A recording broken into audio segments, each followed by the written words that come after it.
so excited. Hey y'all, welcome to episode 173 of Consignment Chats. Today we are talking about my absolute favorite topic. What is it, ladies? Branding. That was so good. Samantha had her pom-poms out. We're ready to roll. All right, I want to ask the first and most important question that I think new resellers ask all the time. Do I really need to brand my business? I'm just a part-time reseller. Yes. Did you just say just? Oh, she said just a part-time reseller. First of all, let's take that back. You are a reseller. I don't care what level you're doing. But when it's in your blood, it's in your blood. You're a reseller.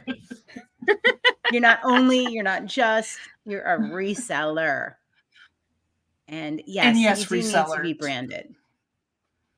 Brand Why yourself. do you need to be branded? Why do we need to be branded? I the first time, I was thinking, all right, there has to be some exception to this rule. And then I thought, no, there's really not an exception to the rule. You get started. You have to put a logo up. You have to put a name up. You might as well just pick a font, a name. You have to register your business. You might as well just pick a font, a name, and a couple brand colors. I mean, at the very minimum, it doesn't have to be complicated, but you laid the groundwork for what your brand is going to look like. Because as we all know, you do not know. You might think you know where this business is going to take you, but honestly, you have no idea. You don't know. I was never going to be full-time. Never. And look at her now. Look at her now. She's but got I two still picked a full-time name. businesses. I picked it right. I picked a name right off the bat, and I picked a couple colors, and then I eventually added a tagline like years later. And as it evolved, I grew upon it. But yeah, I had that foundation. I'm glad I did. It turned into more than just sushi and Starbucks money. So yeah. Right? Yeah. Right. All right. Let's start from scratch here, y'all. Let's start with the brand new part-time reseller getting into this and realizing this isn't just me cleaning out my closet. I am loving this. So I'm going to start a business, right? We're going to start with the name. Biggest advice on name? Biggest advice is keep it small. Please do not make it a wordy name. Yes. Please. Memorable, right? Memorable, easy to pronounce. Yes. Say it to your friends. See if they can repeat it back. Easy to type into a browser if you end up with a website or you want to tell them about your eBay store. So don't go, what is it? It's Jill with an E or something like that. You know what I mean? Like, you don't want to have to say that. Like, we see all the kids closets conundrums, and they're all with K. Oh, that would be really bad if all three were with K. K's and Z's. K's and Z's, yeah. Yes. You don't want to have to say it's a closet with a K. Mm-hmm. If somebody's type in local, or looking up your consignment store, you want them to be able to spell it. You want to show up in the results. Yep. Absolutely. And by the way, I'm so excited you're starting this journey. I have stuff. Would you sell it for me? I had some really good stuff. We're going to talk to you about that on another episode, but thanks for asking. Yeah. All right. So your next step that you really need to do, and we have said this multiple times because it's so important. As soon as you get your name, as you're coming up with your name, please check all platforms. And make sure that name is available on those platforms, because we have met and know some people who didn't do that in the beginning, and their business name is different on multiple platforms. Mm-hmm. And that makes that consistency and that customer trust and growth in repeat customers more difficult to put together if you're not branded the same way across all platforms. Yeah, and think about the length. Like on Poshmark, I know my business name is Conchi Consignment, and it's Conchi Consign Me on Poshmark because there's not enough room. Yeah. I'm sorting with Sam on Poshmark, and let me tell you how much I dislike that. She does not like to be called Sam, FYI. No, but it's okay for Poshmark to call you Sam. All right, I get this. She's got a good dating relationship with Poshmark, apparently, Libby. Jeez. Jeez. So no, I that's love just to another talk, level of their abuse. They make me do that. Don't talk I about love to Posh that way. talk, Samantha, about your journey with your brand, because you were Yeah. sorting with Samantha, right? And then you kind of changed where you went with that and tried to have to figure out how to make that work. And the best way for you to do it without a complete and total rebrand was a tagline. Tell everybody about that journey. Yeah. So when I first decided that I was going to have a little side hustle, it was organizing. I would organize for people to come in and revamp their closets and their craft rooms and their pantries. And then that turned into seeing a bunch of people getting rid of stuff. So sorting with Samantha was Samantha's going to come in. She's going to sort for you. We're going to organize. It was all about organization. As I saw the amount of stuff people were throwing away or wanted me to throw away, and the potential for being able to resell things and both of us make money and all that, it evolved into a little bit of both. And then eventually I cut out organizing altogether and I just did consignment. And then I came to you guys and said, I feel like a fraud because it has nothing to do with organizing anymore. Like, how do I do this? And it was a slow change, like over the years. So, like, my page was fine. People still ask me if I organize like once in a while, but for the most part, people saw the shift it was taking, and my audience shifted as well. So that part wasn't a big deal, but it just felt weird because I was still sorting with Samantha and I didn't organize anything. So that's where the tagline had come in, and even that took me a little while to get used to. But yeah, I consignment made easy. It's 3 simple words put right underneath there, and everybody knows what I do. They like that it's sorting with Samantha. It's easy to remember. I still sort through their stuff when they bring it to me, so they think that that's why I named it that. And it's consignment made easy. People will find me at basketball games or local events, and they'll say, "Oh, sorting with Samantha. I have a question for you." Like, it's my name. It's your name now. You're branded. I love it. Yeah. So I here's can't one of even the think of it. Like reasons- when I hear it, I think consignment now. Like it doesn't even occur to me that it means anything else. It used to be something different, right? Here's why I think this is important to put this out there in the very beginning is as you're trying to come up with your name, you may have a name that you love, but maybe it doesn't say exactly what you do. It's okay if you come up with the proper tagline that is on everything you do. So if you have this name that you just are adamant because it has a very special meaning to you and you're just determined to use it, make sure that you have a 3 to 5 word, again, simple tagline that does explain to anybody and everybody exactly what it is that you do. Very important. That's why I love your story, Samantha. It's such a great teaching moment, and it's a real life thing that happened right here. Yeah. So another thing that I like to add too is when we talked about having our name on all platforms, I had an Etsy shop that I had designated sorting with Samantha, and thought that I was going to do Etsy and didn't. I maybe listed 1 or 2 things, never did anything with it, whatever. It sat there for a decade.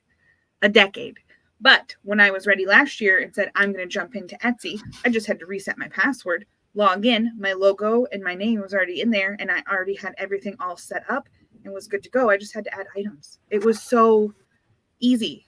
I would have cried if I'd have logged in and there was no sorting with Samantha available. That would have been terrible. And this is why we say, even if you don't think, I will never sell kids' clothes. I will never want to be on Kidizen. I will never. Don't please, even if you say I will never, still lock it down. Mm-hmm. Yeah, Lock I it have a down. Kidizen and I will never sell kids' clothes. But guess what? Because it might. Kidizen has branched out to mother clothing, right? So you never know. You never know. So just lock it down. Get them all, lock them down. Yeah, I mean, right? you may not change what you're doing, but maybe the platform's going to change what they're doing. You don't know that. Or maybe you will change. Who knows? We've all changed. Lord knows we have changed. That's what we always say. If you are not able to pivot and turn and change, this is probably not the business for you because this takes a lot of changing. Yes, it does. You have to be willing to. So. Yes. All right. So you've picked out your name.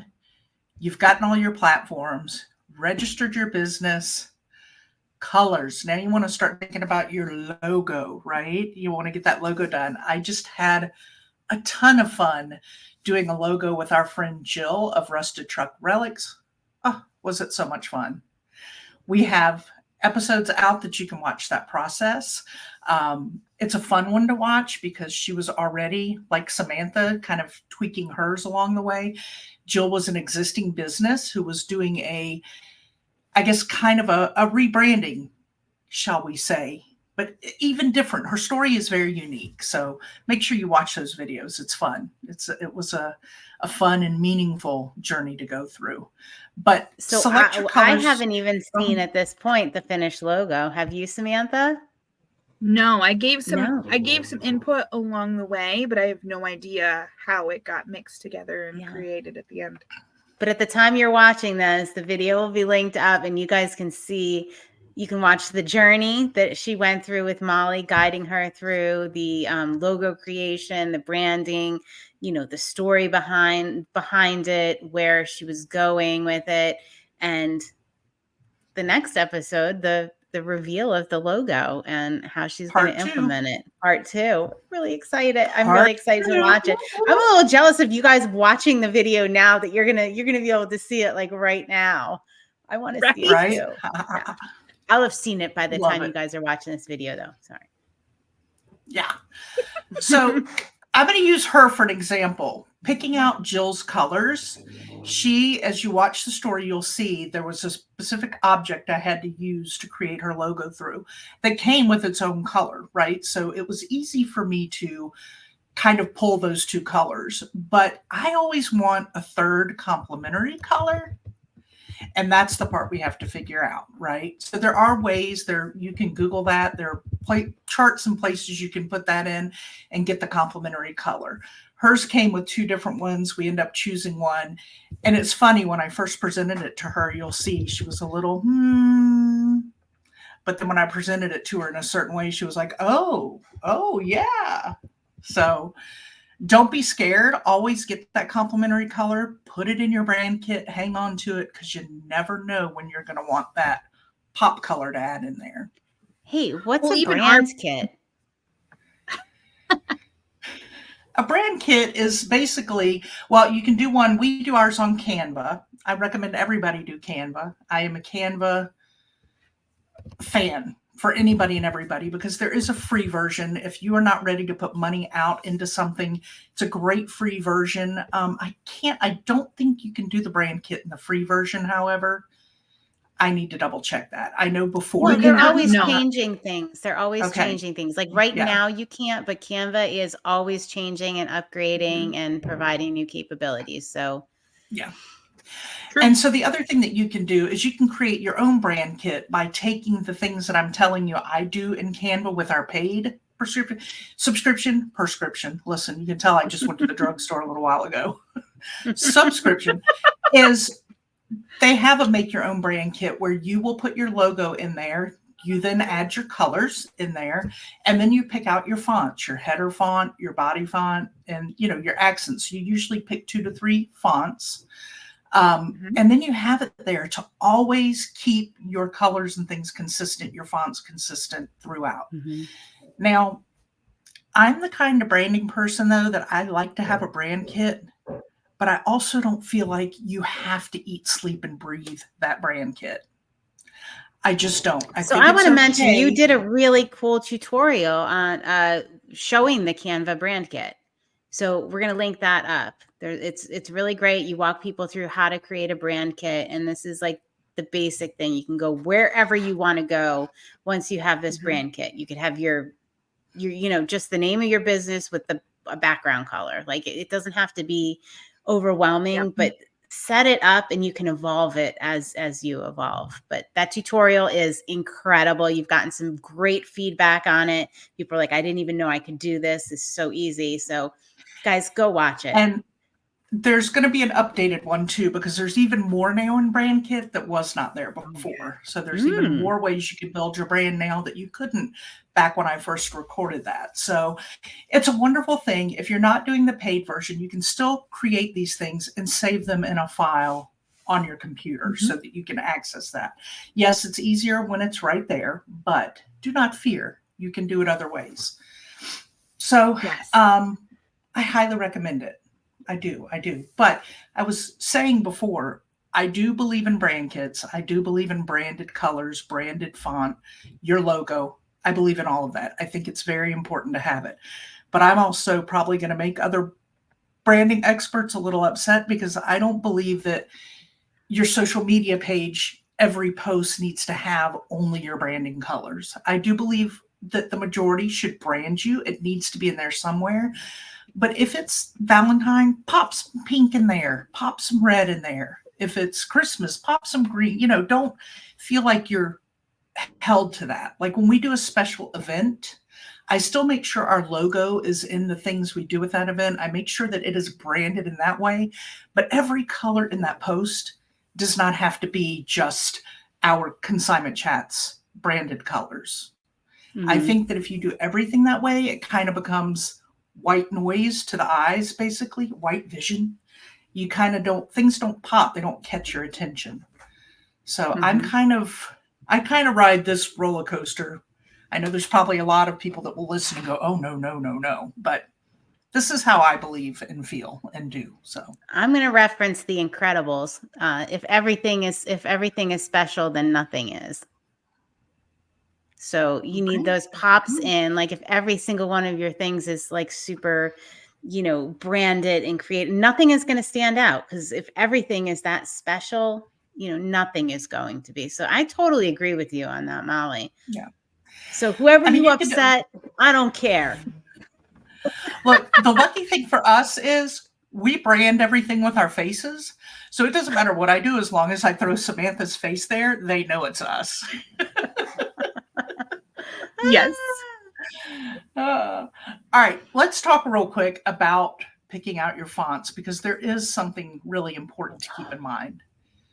You want to make sure that your font is what, ladies? Legible. For the love of all things, just make sure people can read it. I mean, there are billion fonts out there. We have a lot to say about this.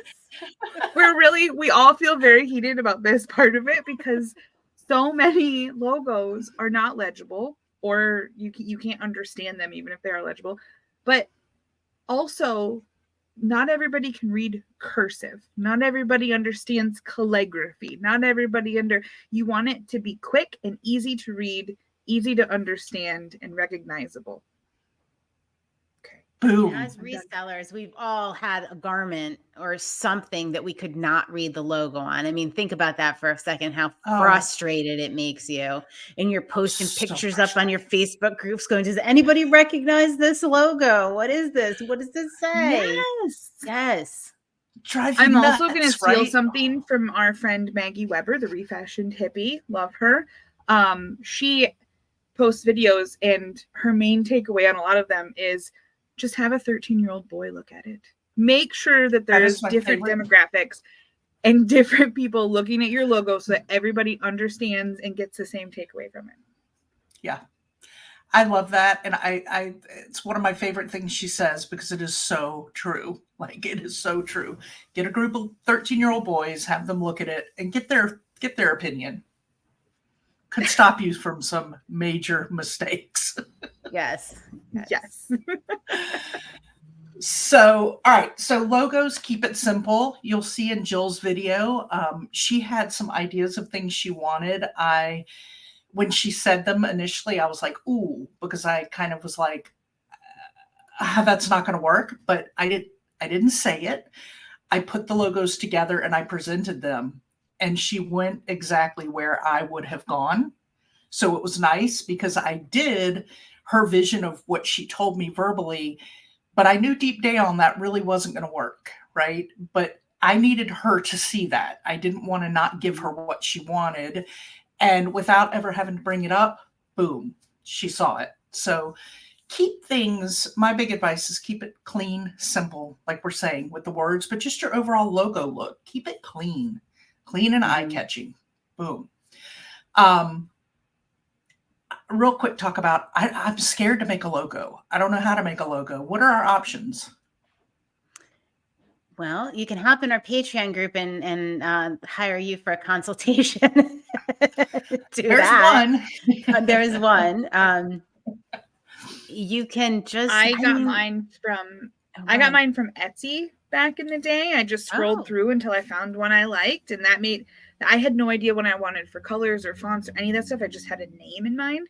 So that was quick and easy for me back when I didn't have that mentality at all. I just wanted something. So that was she didn't know me yet, y'all. She didn't know me yet. When my mom wanted a logo, I went in Canva and followed Molly's direction and made her a nice, simple logo. It really only took like 10 minutes and it cost me $0. So that was a great option. Right. I'm all about the $0 options, right? Like us resellers, we are a thrifty bunch, man. We are a thrifty bunch. You know, we will and that's figure why I say it out. There's so much you can do on Canva. And I get it. Listen, it's not for everyone. But you can do Canva, I promise you. There are videos out there. I have some that will help you do it. You can do it. But if you're just one of those people that are like, oh, heckity heck no, not my jam, don't want to do it. Or like Jill, what I'm looking for is more complicated, but I'm determined to have this, then yes, that's worth paying somebody to do that and having that one-on-one really custom job done. So there are plenty of options out there. Don't freak out if you're not comfortable doing it yourself and you watch our tutorials and others and you're still not comfortable enough, reach out to us. Look at Etsy. There's so many options out there. Do not freak out. We got you covered. Yeah. All right. Yeah. So what's the bare minimum? Like I'm thinking I'm kind of like what's the least I have to do person. So if I was somebody that just, put things up on eBay and sold them, I'd still have a name. So bare minimum, I would hop in the free version of Canva. I would pick my font, put my name in a square, and put my background color behind it. Like, that would be the bare minimum. And then, like I said, you can evolve from there, like as new opportunities come up. But at least you have your color, your font, and your name in a logo. That would be my bare minimum because I'm all about the bare minimum. Right. And you can sell under any name or any user ID. We're not saying you can't. Yeah. But sorting with Samantha on your username sounds better than whatever your email was from 2004 when you signed up for eBay. Or user 86352A. Like, So it takes just a minute to just make you more human and more likable. And maybe not, whatever that email was in high school. Yeah. Good point. Y'all, if you are full online reseller, blah, blah, blah. If you are a full online reseller, you may think to yourself, but I'm selling on eBay. I don't, it's not like I'm in a storefront where I'm meeting people face to face and I'm building this customer relationship. Guess what? You are on eBay. We have a lot of repeat customers who did not live near us, who did not know us when we were in a brick and mortar. They bought from us through eBay. But because we were so well branded and in other places, we have built these trusting relationships with these people who live all over, who will come to us now and check first because they trust us. And that's a big thing about branding yourself. It's part of building that trust with shoppers, that wherever they go, they know it's you. They see your branded logo and they go, oh, I've shopped with them before. They've got great customer service. I love them. Whew, okay, let me look at their store. I just don't think people give that credit enough if you are a full online business. And it really is just as important, if not more, to be branded on an online business selling on other reselling platforms as it is if you're a storefront. I mean, even if I just take eBay, for example, like even if I'm not talking across platforms, the feedback we get from, we're going to talk about in a minute, putting your face on it. But when we use our names, Molly and Libby, and our faces are on the, on the logo, it's amazing that people feel that they know us. Like they were like, oh, Libby, are you the one on the, if I answer a question, are you the one on the right or the left? Are you the one with the dark hair or the light hair? They want that connection. They feel like they're talking to a real person. And, in this world today where big companies, and we all know what their customer service is like, and you're not a lot of times talking to a real person. You have no idea who you're talking to. People crave that connection, and it does help build your business. So even if you're only on one thing and you don't care if you're recognized across platforms, that brand recognition and that, knowing who you are, using your name, even if it's your business name, putting your face on it, just people buy from people they know and trust, and that builds that. So 100%. So put your face on it. Is that what you're saying? Stick your face on it. Well, I thought you were gonna introduce that, but let's just let's go all up and put your face on it. Yeah. Just stick your face on it. Sorting with Samantha, as much as I want my face on all the consignment chats things, Sorting with Samantha doesn't have my face anywhere. I am not afraid to put my face on my posts and like my videos and go live and things like that.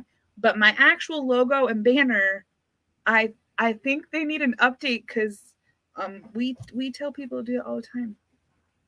Yeah. And you don't. Well, I'm a little shocked. I don't know what to say. I think we need to edit this right out of the episode because I'm like, what? No, we're real life. I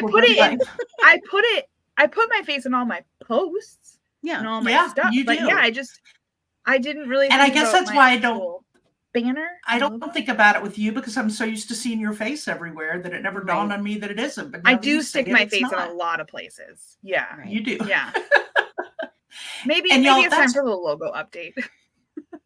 Maybe it is. I know somebody who could help you. No, I'm just kidding. You know how to do it. So, one of the things we were privileged in, Molly and I, through Kathy Terell, we met Adair Palmer, and she's a Facebook expert, and we did a consultation with her. And she's the one that initially gave us that advice, like put it on the little round, your profile pic. Make sure your face is on there because that is what, prefaces you in conversation like that. If you're going to put your face anywhere, like that's where you want to put it. Like if you're commenting on something, you want somebody to see a human face that you're, commenting on. You're not just like a faceless, entity that's commenting on something. And she said that I will never forget. I've repeated it a million times. You can't outsource your face, which I think was one of the best things I've ever heard. Which connects me to another one that we say all the time. In fact, we even put it on a t-shirt, is Ashley of what was A&B Consignment, but her business is now what, ladies? We talk Luna about Rose, New Jersey. Luna Rose, New Jersey. Yep. She always says, be proud of what you do and tell everyone. And that's all part of that, putting your face on it, own it, be proud of what you do. That's all part of being branded, building that trust, building those relationships and that community around your business and who you are. Right. And I was a little hesitant, right? Like we hear a lot of people say, but I don't want to show my face. I don't want to show my face. Well, guess what? I didn't want to show my face either. And there were a lot of reasons why I didn't want to show my face. But one of those reasons was I thought people were going to think I was needing a lot of attention, and drawing attention to myself is not my favorite thing. And I didn't want people to think I was vain or, just really needed a lot of attention. I was so worried about that. And no, people were happy to connect. People didn't think or maybe they do, but that's not why we put our face everywhere. It's not because we want attention. It's because we want to connect with people in a more meaningful way. Yeah. Some people also want attention. I'm a little bit of both. I want to connect with you for mutual attention. I mean, sometimes I just think to myself, maybe this is getting too real. I just think to myself, Gosh, I just want to go back to the days where my face wasn't on everything, where I just sat in my little workspace and just listed stuff on eBay anonymously without a brand, without anything. Like, I just want to go back to those days. You know, when you're having a hard day, like that's my go-to. Like, that's my comfort space, is like, I just want to work in my basement where nobody knows me, all by myself. My I get face is those out there thoughts now, so yeah. once in a while, but yeah, our faces are in too many places now. Can't happen. Yeah. They're everywhere. They've recently been put on a sweatshirt in our swag store. Yeah. All right. So what do you think some other reasons people are hesitant to put themselves out there? I think one is we hear people say they're going to get a lot of like trolls or negative feedback or things I like think that. trolls are a big issue because that is that's definitely the thing now. People hide behind their computer keyboard and can be very nasty. But how many times have we had that happen? It really doesn't happen. It really doesn't. Not when it's associated with the business and you're building your business. I don't. Yeah. And I then mean, I've seen it happen, but it really is like few and far between. I've had a couple negative things happen, but whatever, they're not for me. Thank you for the engagement and thank you for showing the world boosting what kind the of person algorithm. you are. Thank you for boosting my algorithm and thank you for showing the world what kind of person you are.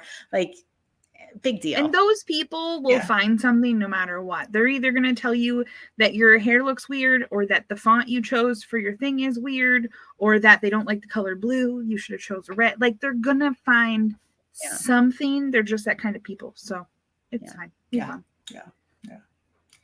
So I want to go back to, all right, we've gotten to the point we've branded ourselves, right? And we're talking about putting our faces everywhere. But we have had talks about, is social media necessary for your reselling business? And I want to remind people that that may not be your jam, and that's okay. You don't have to have social media. It's not necessary. It absolutely can be beneficial. We've seen it. We live in the benefits of it.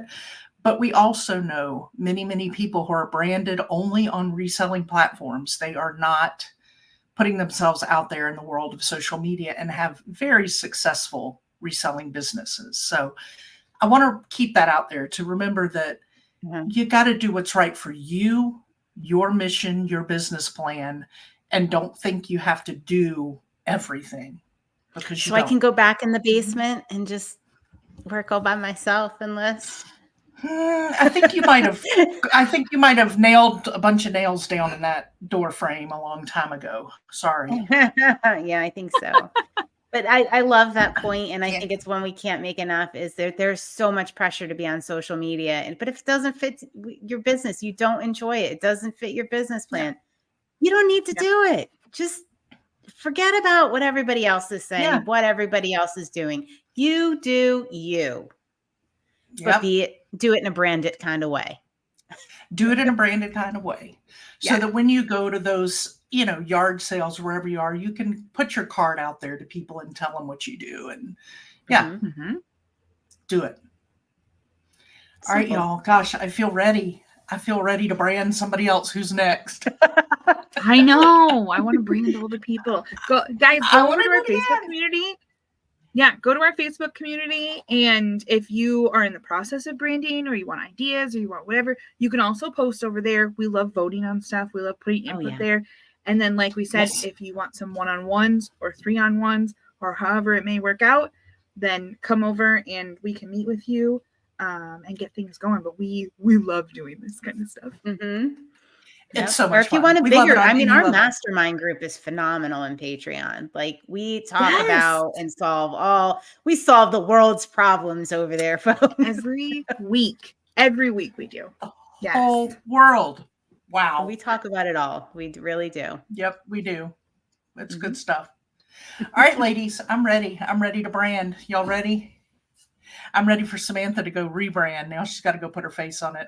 She's got to put her face on it. Yes. Put your face on it. Until next time.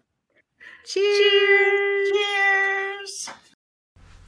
Thanks for joining Libby, Molly, and Samantha, the ladies of Consignment Chats, as we build a resourceful community of collaborative resellers. Find all the ways to connect with us on consignmentchats.com.